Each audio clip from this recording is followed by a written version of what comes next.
Hello kids, welcome to my class. तो चलिए शुरू करते हैं चैप्टर 3 फाइबर टू फैब्रिक। तो इसमें सबसे पहला सवाल अगर हम देखें फाइबर्स क्या है, आप सबने सुना होगा या देखा होगा या यूजुअली हम सब यूज करते हैं fibres in form of these. आपने मार्केट्स में ये यार्न नाम की चीजें देखी होंगी, आपने फैब्रिक्स देखे होंगे क्योंकि girls love a lot of shopping, right. तो सबको पता है फैब्रिक्स क्या होते हैं, ये सबने देखा है। क्लोथ्स जो हम सब पहनते हैं, हम सब यूज करते हैं, लेकिन इन सब का फाइबर से क्या लेना देना है और फाइबर्स एक्चुअली में क्या है, ये है अभी का सवाल। So let's study. Long, thin and flexible thread like structures are called fibres. अब फाइबर्स की जर्नी शुरू होके क्लोथिंग पे आके खत्म होती है। इस चैप्टर में हम यही समझेंगे कि क्या क्या बीच की स्टेजेस हैं जो फाइबर से शुरू होके क्लोथिंग पे आके खत्म होती हैं। सो स्टार्टिंग में सबसे पहले मैं डिफरेंशिएशन करूंगी types of fibres, natural and manmade. अब नाम से पता चल रहा है, अगर हम नेचुरल फाइबर्स की बात करते हैं तो वो हमें नेचर प्रोवाइड करता है, और किसके थ्रू नेचर हमें प्रोवाइड करता है वो भी अलग अलग कैटेगरीज हैं। अभी फिलहाल हम एग्जांपल्स लेते हैं। अगर हम प्लांट्स की बात करें तो उसमें आता है कॉटन, जूट, और अगर हम एनिमल्स की बात करें तो उससे हमें वूल मिलता है, सिल्क मिलता है। ये बहुत इजी है क्योंकि आप सब इनको एवरीडे लाइफ में यूज करते हैं, तो बहुत ज्यादा कुछ समझने की जरूरत नहीं है। बट यस, नेक्स्ट टाइम जब आप ये चीजें उठाओगे तो this chapter will get clear in your head. और अगर हम मैन मेड फाइबर्स की बात करते हैं, जिनको हम सिंथेटिक फाइबर्स भी बोलते हैं, क्योंकि इसमें नेचर का कोई रोल नहीं है, ये सारे फाइबर्स लैब्स में ह्यूमन बींग्स के द्वारा प्रिपेयर किए जाते हैं विद ए नोन फॉर्मूला। सो इस क्लास में, इस चैप्टर में मैं आपको यही बताऊंगी कि nylon, polyester, rayon synthetic fibres हैं और क्या फर्क है नेचुरल और सिंथेटिक फाइबर्स में। जब नेचर हमें सब कुछ दे रहा है तो हमें सिंथेटिक फाइबर्स बनाने की क्या जरूरत है। ये सारी बातें आज की क्लास में क्लियर हो जाएंगी। ऑलराइट, तो सबसे पहले मैं बात करती हूँ वूल की। विंटर सीजन में हम सब वुलन क्लोथ्स यूज करते हैं, लेकिन ऐसा क्या लॉजिक है, कभी किसी ने सोचने की कोशिश नहीं की कि हम वुलन क्लोथ्स क्यों प्रेफर करते हैं। ऐसा क्या रीजन है जो हम वुलन क्लोथ्स पहनते हैं और वो हमें गर्म रखते हैं। अगर मैं आपको ध्यान से एक जूम्ड इन पिक्चर दिखाऊं यहाँ पे वूल फाइबर्स की, तो आपको क्या दिख रहा है, क्या आप देख सकते हैं।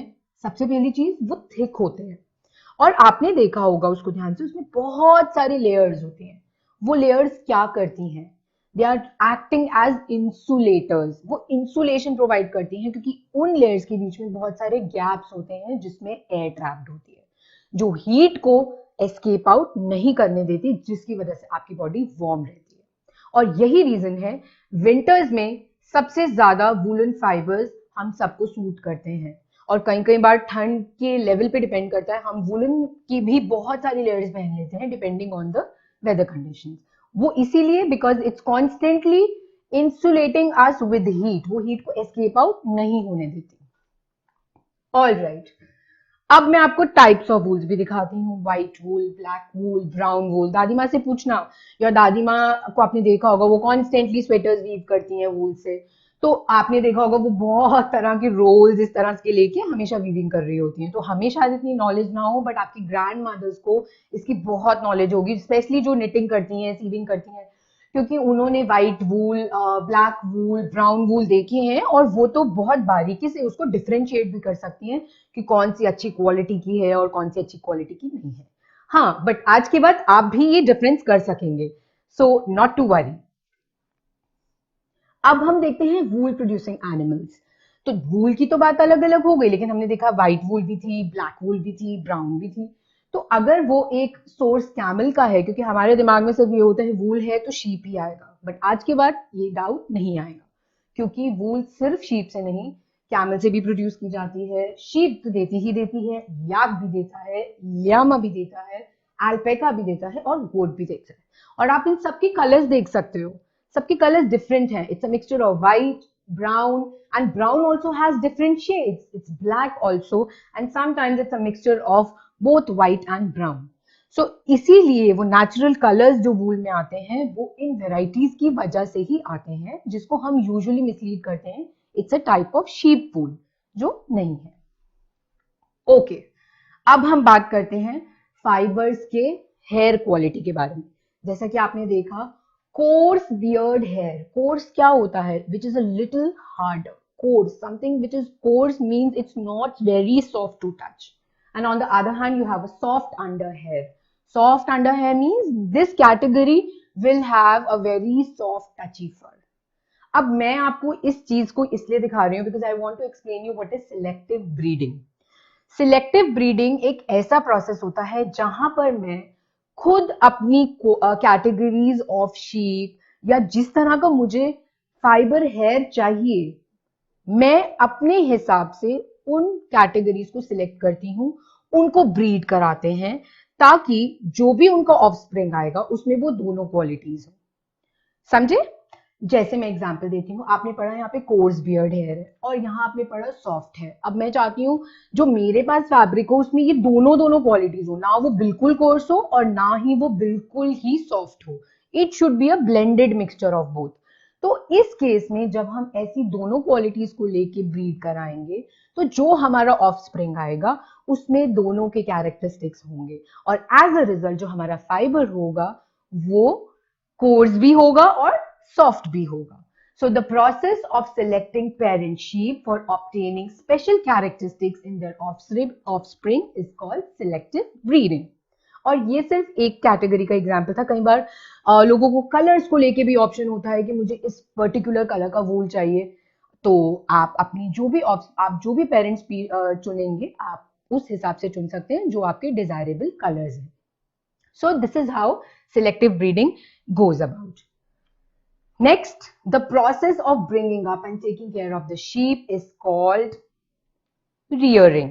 ये सबसे important step है क्योंकि जैसे खाने की बात करी थी हमने न्यूट्रिशन में, तो जब आप एक खाने को उगाने का स्टेप शुरू करते हो जहां आप सबसे पहले लोग भूल जाते हैं, हम हमेशा किसी से भी पूछेंगे ना वो हमेशा बोलेंगे सीड सो करना, वो फर्स्ट स्टेप कभी नहीं होता. प्रिपेयरिंग ऑफ सॉइल हमेशा फर्स्ट स्टेप होता है जो आप मिस करते हो.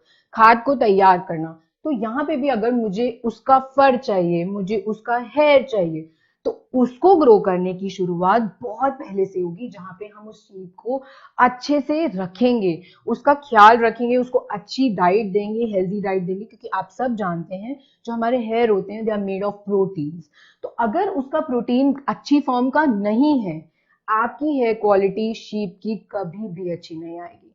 सो इस पे जो भी लोग इस चीज को करते हैं, शीप्स को ध्यान रखा जाता है, खिलाया जाता है, उनकी हर चीज का ध्यान अच्छे से रखा जाता है, क्योंकि उन स्टेप्स में सिर्फ और सिर्फ डाइट काम नहीं करती. Grazing, as I said, where they are grazing, वो किस टाइप की घास खा रहे हैं, उनको प्रॉपर मेडिकल एड्स मिल रहे हैं कि नहीं, आर दे वैक्सीनेटेड और नॉट. आप अपने आप से लिंक कर सकते हो, ये चीजें हमारे लिए भी लागू होती है, right.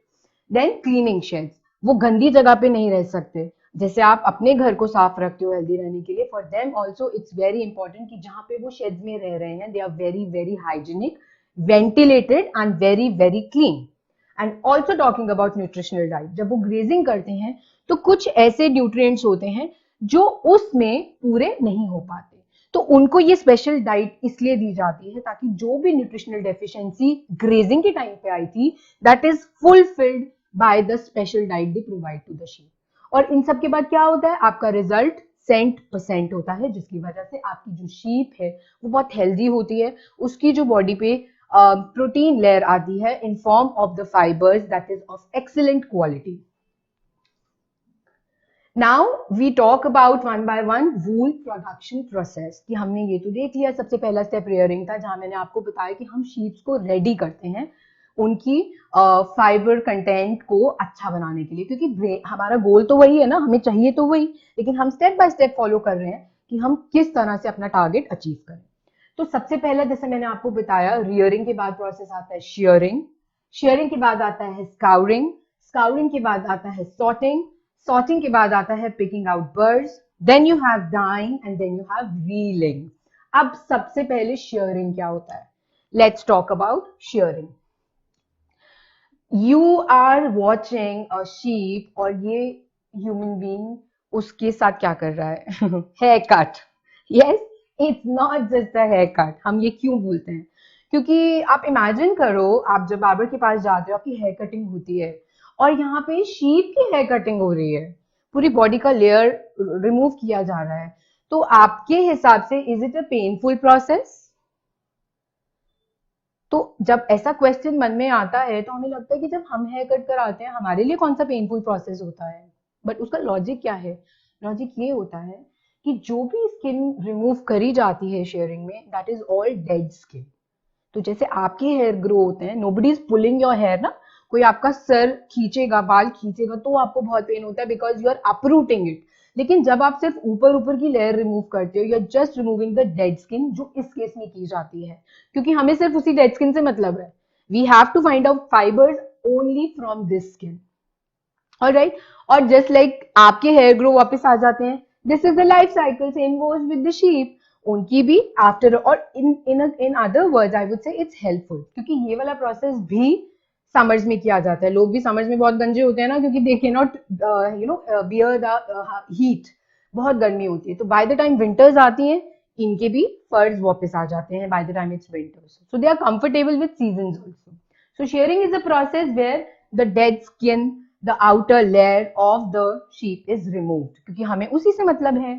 Next I tell you about the different breeds. ये पढ़ना इसलिए जरूरी है क्योंकि इससे आपको ये पता चलेगा किस तरह से एक क्वालिटी दूसरी क्वालिटी से डिफर करती है। तो इसमें आप बहुत ऑब्जर्वेंट होंगे, या आप हर चीज को, हर फैब्रिक को खुद उठा के देखेंगे तो आपको फर्क समझ आएगा। एंड आई थिंक इसमें बहुत सारी चीजें हैं जो आपने कहीं ना कहीं देखी होंगी, specially when you go to hill station, क्योंकि वहां पे आप जब शॉपिंग करने जाते हो तो जो भी आपका सेलर होता है वो आपको बहुत डिटेल्स बताता है ना कि ये लोही ब्रीड की है मैम। एक एज अ लेमैन आप कभी उस चीज को जज नहीं कर पाते हो, लेकिन इन सब चीजों को पढ़ने के बाद next time when you go there, always remember these things in your mind. और जब आप ये दोनों फैब्रिक्स को अपने हाथों में लेके डिफरेंशिएट करोगे आपकी नॉलेज के साथ, तो आपको फर्क बहुत आसानी से दिखेगा। So you have Lohi breed, you have Bakarwal breed, you have Rampur Bushehr breed, you have Marwari breed, Nali breed, Patanwadi breed, और इन सब के साथ साथ आप देख सकते हो सबका पर्पस अलग है। फॉर एग्जाम्पल लोही ब्रीड है, उसकी क्वालिटी बहुत अच्छी होती है, और लोही इन द सेंस आपके फादर लोग विंटर्स में बड़े बड़े जो लोही के शॉल्स लिए होते हैं वो भी लेके घूमते हैं at time, so this is where you use it. Then we are talking about the Bakarwal breed, जो वुलन शॉल्स में बहुत ज्यादा यूज होती है। Now I am talking about the Rampur Bushahr breed, जो बिल्कुल ही ब्राउन फ्लीस है, और ऐसे ना बहुत सारे हम जैकेट्स कोट्स पहनते हैं जो बहुत ही फ्लफी, जो आप पिक्चर में देख सकते हो, it is like that. Then we are talking about Marwari breed which is a coarse wool. तो यहाँ पे जो क्वालिटी ऑफ वूल होता है ना वो थोड़ा कोर्स होता है, अपना अपना टेस्ट है, कुछ लोगों को वैसा इफेक्ट भी अच्छा लगता है। तो that is again a type of wool जो आपके पास होती है। So if you want to change your style sometimes you can use this type of a wool. Then you have Nali breed, जो कार्पेट्स में बहुत ज्यादा यूज होती है। तो क्वेश्चंस बहुत बार ऐसे आते हैं जहां पे आपको ऑप्शन दिया जाता है कि वो कार्पेट्स में यूज होता है, या वाइस वर्सा, वो उल्टा बता देंगे कि नली ब्रीड है वो कहाँ यूज होती है, किस चीज को बनाने में यूज होती है। तो ये डिफरेंशिएशन आपको इसलिए करनी जरूरी है, it will help you to understand. Patanwadi breed hosiery में बहुत ज्यादा यूज होती है for clothing. Alright, so let me take you back to the step. Sharing हमने बहुत अच्छे से पढ़ा, अब मैं आपको बताती हूँ हम स्काउरिंग में क्या करते हैं, साफ सफाई। सो बेसिकली इस स्टेप में जितनी भी आपने डेड स्किन रिमूव की है आप उसको बहुत अच्छे से ट्रीट करेंगे, क्योंकि जो शीप है उनका फर, उसमें बहुत सारी डर्ट, फिजिकल जो आप फिजिकली आपको इंप्योरिटीज नजर आ रही होंगी, कुछ केमिकल इंप्योरिटीज होंगी, तो उसकी अच्छे से साफ सफाई करी जाती है, सारा डर्ट उसमें से रिमूव किया जाता है, उसको पूरी तरह से क्लीन किया जाता है। Then you have sorting, as I said, जब once they are cleaned properly, आपको लगता है, और dried properly, आप sorting करना शुरू करते हो। Sorting का मतलब क्या होता है? अलग अलग करना। अब जब मेरे पास फाइबर्स का लंप आया, कुछ छोटे होंगे, कुछ बड़े होंगे, कुछ मोटे होंगे, कुछ पतले होंगे, तो हम उन सब फाइबर्स को अलग अलग सॉर्ट करना शुरू करते हैं, क्योंकि उससे हमें नेक्स्ट स्टेप्स में आसानी होगी। तो जब सॉर्टिंग हो जाती है उसके बाद हम बर्ड्स रिमूव करते हैं। बर्ड्स सबने सुने होंगे, आपके वुलन क्लोथ पे बहुत बार बर्ड्स आ जाते हैं, दे आर फ्लफी मटेरियल्स जो आपके वूल फाइबर्स के साथ चिपकते हैं। तो हम लोग जब बरिंग का प्रोसेस करते हैं, remove picking out of birds करते हैं, तो we have to remove the fluffy birds which are coming out of the wool fibres, ताकि वो बहुत ही क्लीन लगे। Then you have dyeing. ये प्रोसेस ऑप्शनल होता है, क्योंकि अगर आपको नेचुरल कलर पसंद है that is okay, but to produce a lot of variety, बहुत सारे कलर्स आते हैं, आप देख सकते हैं ब्लू है, और आप देखते हो कि हम जब विंटर्स आती हैं तो हम आपको हर तरह के कलर्स मार्केट में नजर आते हैं, बट हर तरह की वूल शीप्स तो नहीं होती ना, या कैमल्स तो नहीं होते, आपके पास वो 3 बेसिक नेचुरल ऑप्शन ही बचते हैं। सो डाइंग से उसमें बहुत अट्रैक्शन आता है, आपके पास अलग अलग वैरायटी की कलरफुल वूल्स आ सकते हैं, जिससे you can make your clothing more attractive.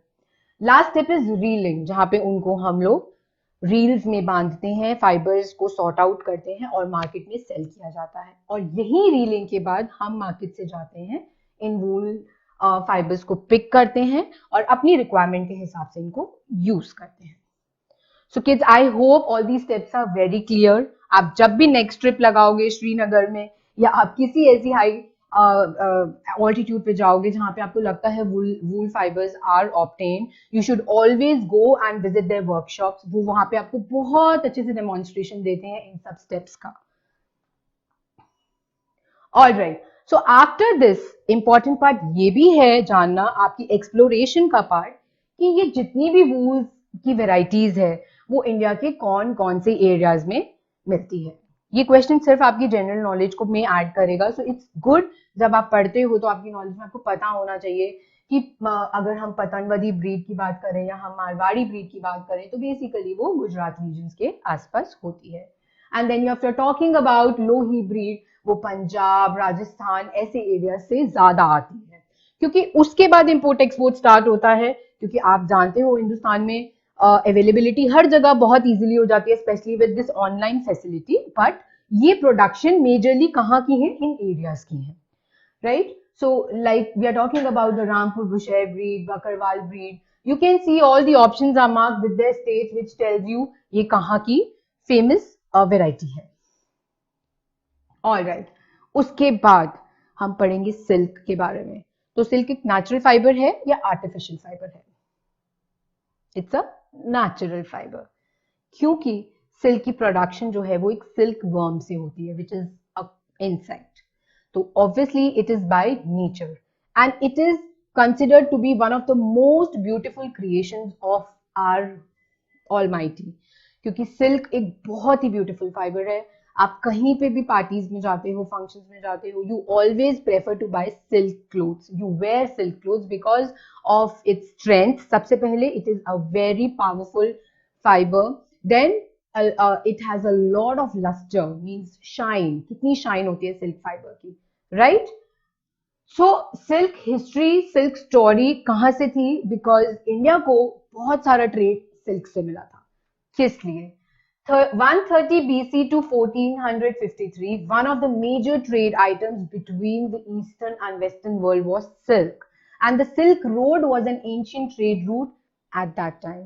So जो ब्रिटिशर्स थे, you can see here, उन्होंने इससे बहुत मनी अर्न की थी, and this is how we realise कि हमारे इंडिया में कितना बहुत लेवरेज्ड धन नहीं है। तो ये ऐसी चीजें थी जो बहुत ही छुपा हुआ खजाना थी, जो हम लोगों को बाद में समझ आया, एंड ब्रिटिशर्स ने उसका खूब यूज किया।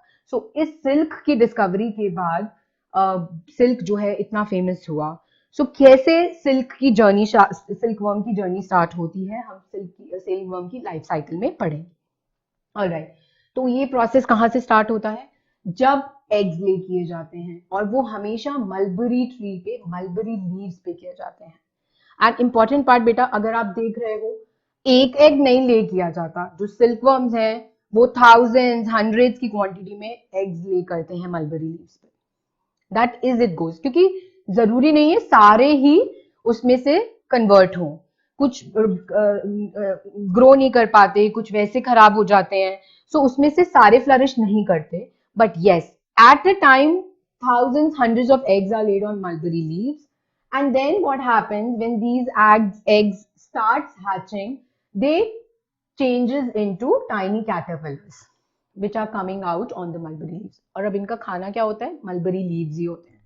तो ये बहुत अच्छे से क्या करते हैं, जब कैटरपिलर्स बाहर आ जाते हैं, वो मलबरी लीव्स को अच्छे से खाते हैं, अपना साइज बढ़ाते हैं, खूब मोटे ताजे होते हैं, और ये तब तक करते रहते हैं जब तक इनका साइज बहुत अच्छे से बड़ा नहीं हो जाता, और उसके बाद वो लार्वा में कन्वर्ट हो जाते हैं। अब आप देख सकते हो लार्वा की एक इंसेक्ट की तरह लग रहा है। तो एक बहुत ही क्रिएटिव वे में लार्वा क्या करता है, इस शेप में, शेप ऑफ 8, अपना सर घुमाना शुरू करता है और सिल्क थ्रेड्स जो हैं उनको बुनना शुरू करता है, क्योंकि सबसे पहले वो अपने लिए एक नेट बनाते हैं ताकि कुकून फॉर्म हो। उस कुकून के अंदर वो ऐसे ऐसे ऐसे करके अपना सर घुमाते हैं और सिल्क थ्रेड को बनाने से पहले वो एक स्टिकी प्रोटीन रिलीज करते हैं जिसकी वजह से सिल्क फाइबर्स बहुत फर्म हो जाते हैं और कुकून बहुत हार्ड होता है। और वैसा तब तक करते रहते हैं जब तक कुकून पूरी तरह से सॉलिड शेल नहीं बन जाता। फिर उसके बाद फाइनली कुकून से प्यूपा रिलीज होता है और प्यूपा से आपका एडल्ट सिल्क मॉथ आता है और फिर अगेन फीमेल मॉथ बनता है, जिससे साइकिल दोबारा से स्टार्ट हो जाती है।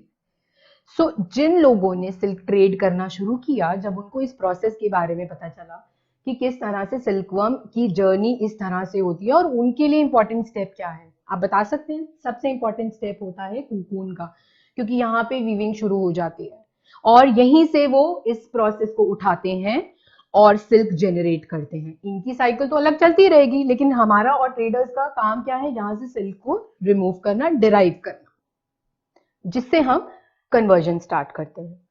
ऑलराइट, सो आई होप आप सबको ये स्टोरी बहुत इंटरेस्टिंग लगी। अब वही बात जो हम डिस्कस कर चुके हैं कि the cultivation of silkworms for large scale production of silk is called sericulture. तो जिनका ट्रेड करने का मन हो या जिनको लगता है हमें इस बिजनेस में जाना है, वो ये सारे सिल्कवर्म्स को फार्म्स पे रखते हैं, उनको ग्रो कराते हैं, उनके उसमें सब जगह पे मलबरी ट्रीज होते हैं, क्योंकि they are giving them a natural habitat. वो सोचते हैं कि हम उससे बिजनेस खुद करेंगे, बट पहले वो उनको अपने फील्ड पे अपने हिसाब से अच्छी डाइट देते हैं ताकि अच्छा प्रोटीन आए, अच्छा प्रोटीन आएगा तो अच्छे सिल्क फाइबर्स बनेंगे। सो वो उन सबका हिसाब किताब खुद रखते हैं and the people who are doing this are called sericulturist. You can see वो अपने सामने सब चीजें करते हैं, सिल्कवर्म को ग्रो करते हैं, उसकी हर स्टेज पे उसकी पूरी ऑब्जर्वेशन रखी जाती है कि कहीं कुछ ऐड या कुछ सब्ट्रैक्ट करने की जरूरत तो नहीं है, and then they produce silk. And these are the types of silk. Ask your mamma, मम्मा की अलमारी खोलो, वार्डरोब खोलो और उनको बोलो, I hope every mother is fond of saris, नहीं भी पहनती होंगी बट मैरिज के टाइम पे as I said silk is a mark of royalty, तो सबके पास कोई ना कोई वेराइटी सिल्कवर्म्स की होती, सिल्क फाइबर्स की होती है। You can see eri silk, you have tussar silk, you have kosa silk and then you have mulberry silk, muga silk. तो अपनी मम्मा का वार्डरोब खोलना एंड आपको सबकी क्वालिटीज में भी डिफरेंस नजर आएगा। ऑलराइट, सो ये आपका होमवर्क है सबका। ऑलराइट, तो अभी जैसे मैंने आपको लाइफ साइकिल में बताया था कि कुकून बहुत ही इंपॉर्टेंट स्टेप है, क्योंकि कुकून से ही हम सिल्क डिराइव करते हैं। और इसीलिए जब सेरिकल्चरिस्ट अपने फार्म्स पे देखते हैं कि हमारा कुकून स्टेज रीच हो गया है, they take all those cocoons and boil them, क्योंकि उससे क्या होगा, आउटर कवरिंग टूटेगी, which is very very hard, जिसके अंदर सिल्क फाइबर्स स्पन किए गए हैं और उनको सिल्क फाइबर्स चाहिए। So they boil the cocoons to get the silk fibers, and yes, you can see here how fibers are spun into silk threads. Okay, so this is what when I told you about the life cycle of a silkworm और किस तरह से इस stage के बाद उससे silk fibres produce किए जाते हैं। और आपने ये भी पढ़ा कि किस तरह से हम उल्टा चल रहे हैं। जब हमने वूल की बात की थी तो वूल में कौन कौन से स्टेप्स थे, तो दो चीजें हैं, ये आपने पढ़ा वूल के बारे में, किस तरह से प्रोड्यूस की जाती है, कौन कौन से स्टेप्स हैं, और यहाँ आपने पढ़ा सिल्क के बारे में, और ये दोनों ही नेचुरल फाइबर्स हैं, राइट। अब मैं बात करती हूँ cotton T shirt, nylon carpet. यहाँ पे क्या फर्क आया, मैंने क्यों कॉटन टी शर्ट और नायलन कार्पेट को आपस में why am I comparing both of them. अगर आप ध्यान से देखो, अगर मैं आपको नॉर्मली फाइबर स्ट्रक्चर दिखाऊं, ये हमारी कॉटन टी शर्ट यानी ये हमारे नेचुरल फाइबर्स का स्ट्रक्चर है, और ये हमारा नायलन कार्पेट है तो ये हमारे नायलन फाइबर्स का स्ट्रक्चर है। शायद ऐसे समझ ना आए, लेकिन अगर मैं ये चीज आपको दिखाऊं, आपकी लर्निंग पावर के लिए this is not important, but your knowledge point of view you should know this. You don't have to learn the structures of these elements. मैं सिर्फ आपको ये समझाना चाहती हूँ, यहाँ पे ये जो फॉर्मूलाज मैं आपको दिखा रही हूँ, जो भी हमारे साइंटिस्ट होते हैं, रिसर्चर्स होते हैं, और the people who are actually making these fibres, ये उनके लिए इंपॉर्टेंट है, क्योंकि जैसे वाटर का फॉर्मूला है H2O, अगर किसी को भी फॉर्मूला पता है वाटर का, आप चाहे पानी किसी गटर में से लो, चाहे आप अपने आरओ का वाटर, अपने घर का वाटर यूज करो, आप चाहे किसी भी सोर्स का वाटर लोगे, फॉर्मूला हमेशा H2O ही रहेगा। तो यहाँ पे भी यही बोलने का मतलब है कि अगर हम नायलन की बात करेंगे, and I want to create nylon in laboratory because it's a artificial fibre, तो अगर मुझे फॉर्मूला पता है, I can create this in my laboratory. So इसीलिए हम उनको सिंथेटिक फाइबर्स बोलते हैं, क्योंकि उसके लिए मुझे किसी एनिमल की जरूरत नहीं है, मुझे किसी प्लांट को ग्रो करने की जरूरत नहीं है। I can make this if I have these molecules of carbon, hydrogen, nitrogen and in this ratio आपका नायलन प्रिपेयर हो जाएगा। Alright, and if I'm talking about a cotton t-shirt, which is again a natural fiber, it also has a formula. But since cotton t-shirt is again a natural fiber and it is grown from a cotton plant and it is a natural fiber, उसकी जो properties होंगी और जो nylon की properties होंगी उन दोनों में बहुत फर्क है। अभी हम कमिंग स्लाइड में उस डिफरेंशिएशन को भी क्लियर करेंगे। लेकिन एक चीज है जैसा आप देख सकते हो, यहाँ पे एक मॉलिक्यूल बार बार रिपीट होता है, जिसकी वजह से आपके स्ट्रैंड्स बनते जाते हैं। जैसे ट्रेन में कंपार्टमेंट्स होते हैं, आगे में सिर्फ माउथ फेस का हिस्सा अलग होता है, रेस्ट ऑफ द कंपार्टमेंट्स एक के बाद एक रिपीट हो रहे हैं। यही कंपैरिजन मैं आपको मॉलिक्यूल के स्ट्रक्चर के साथ बता रही हूँ। फॉर एग्जाम्पल, नायलन का फर्स्ट कंपाउंड का अगर स्ट्रक्चर ये है, उसके बाद ये सारा ऐसे ऐसे रिपीट होता जाएगा, जिससे चेन ऑफ मॉलिक्यूल्स बनते जाते हैं और आपका फाइबर क्रिएट होता जाता है। सो ये एक समरी है समझाने के लिए कि लैब में सिंथेटिक फाइबर्स कैसे बनाए जाते हैं। I hope with this example it's more clear to you. Okay, so इससे क्या होता है जब आप रेपिडेटली उनको एड ऑन करते हो, what is form? A polymer is form. Poly, इसीलिए पॉली बोला गया है क्योंकि it's a repeated chain, so it's a polymer. The large chain which is formed due to the repeating units of monomer is called a polymer. And what is a monomer? This repeating unit is a monomer. जब आपने इस monomer को बार बार connect करा तो polymer बनते हैं, जिससे वो चेन बार बार रिपीट होती है। And this is a monomer, as I said, the unit or group of atoms which gets repeated to form a long chain is called a monomer. बेटा ये it is not in detailing in your syllabus, but I want to make the concept clear. इसीलिए मैं ये चीजें आपको समझा रही हूँ ताकि आपके दिमाग में कोई भी डाउट ना रहे इस टॉपिक को लेके। Alright? Now let's talk about rayon. Rayon is called artificial silk. इसका मतलब क्या है?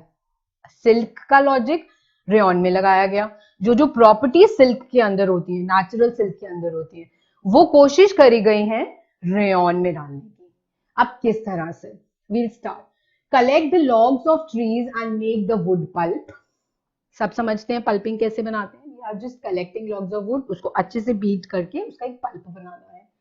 Cellulose is extracted from wood pulp and made into a solution. क्योंकि आप सब जानते हो उस पल्प में से आपको बहुत सारा सेल्यूलोज मिलेगा, जिसको आप एक सोल्यूशन में कन्वर्ट कर देते हो। फिर आप क्या करते हो? Cellulose, water and other chemicals are added in the tank, क्योंकि वो हमारी नीड्स हैं सोल्यूशन फाइबर्स क्रिएट करने के लिए। और फिर उसके बाद केमिकल ट्रीटमेंट दिया जाता है ताकि रेयन थ्रेड्स बने।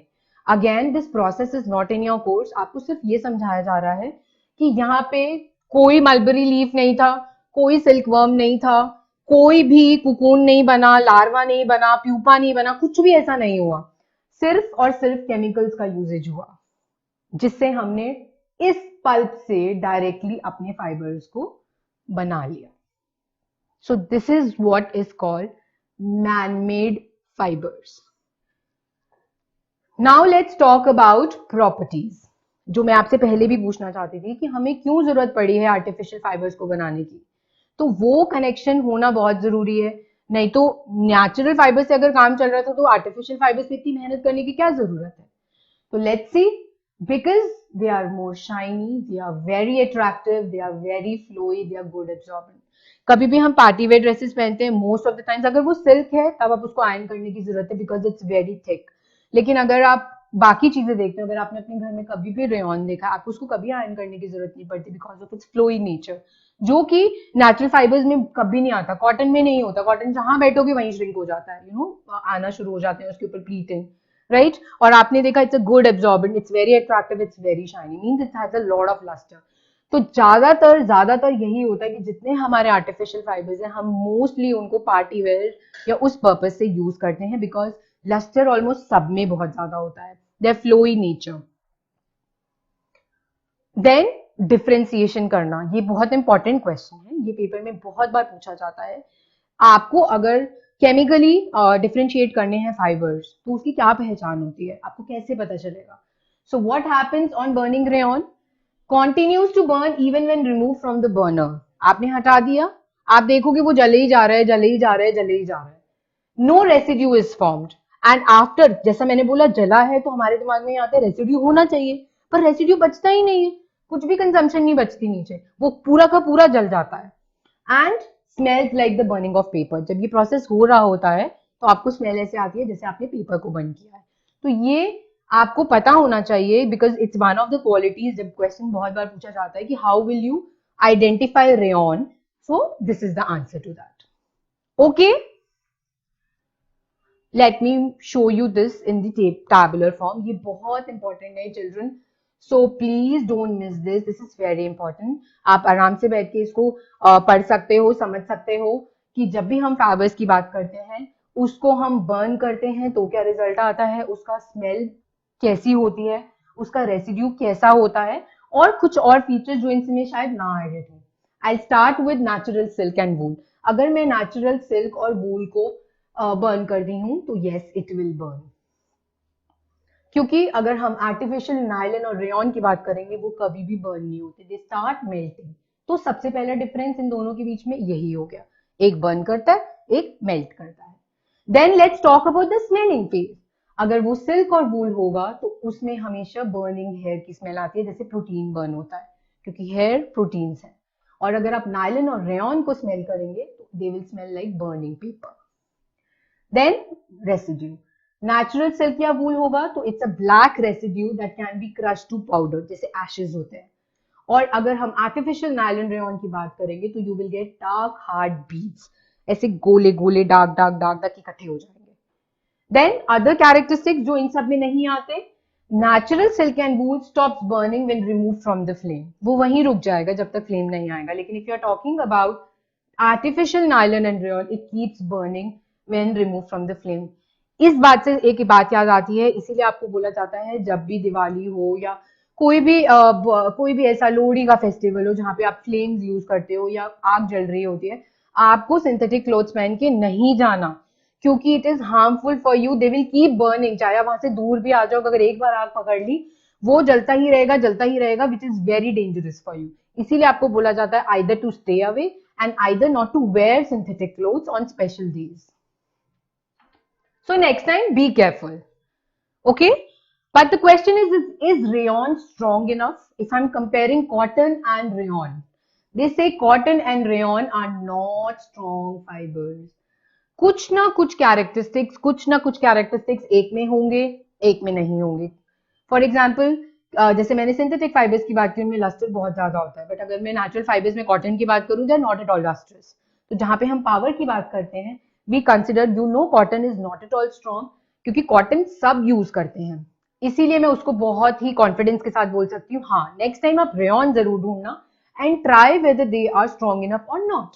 सो you can see cotton ropes, rayon ropes, इस पे तो कभी गांठ ही नहीं लगती। अगर आपके घर में आपके लोअर्स में कई बार आपने देखा होगा रेयन थ्रेड्स होते हैं, even if you try to tie it, it will just open because it's not at all strong. Okay, now let's talk about this X fiber. What is this X fiber? It's called nylon. So nylon was the first ever fully synthetic fiber prepared in the year 1935. So now let's see other properties of nylon.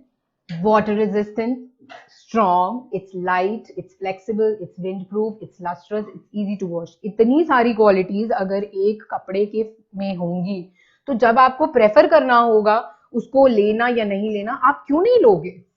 Yes, so this is what makes synthetic fibres out of the box, because उसमें कुछ advantages होती हैं जो हमें natural fibre से नहीं मिलती। उनमें से एक वाटर रेजिस्टेंस, स्ट्रेंथ होना, फ्लेक्सिबल होना, and wind proof is also an add on here, lustrous होना, इजी टू वॉश, क्योंकि कपड़े की लाइफ उतनी ही होगी। और आपने ये भी देखा होगा कॉटन कितनी जल्दी घिस जाता है, बिकॉज इट्स अगेन आई से इट्स अ नेचुरल फाइबर। लेकिन अगर हम इन सिंथेटिक फाइबर्स की बात करें, धो लो, घिस लो, कहीं से भी निकाल लो, वो इतने टाइम एज इट इज रहते हैं। सो उनकी जो लाइफ होती है, शेल्फ लाइफ, वो भी बहुत ज्यादा होती है। सो you can C tents, military jackets, parachutes, ropes, nylon clothes, fishing nets, umbrellas, ये सब एग्जाम्पल्स हैं नायलन के यूजेस के। And see the structure here.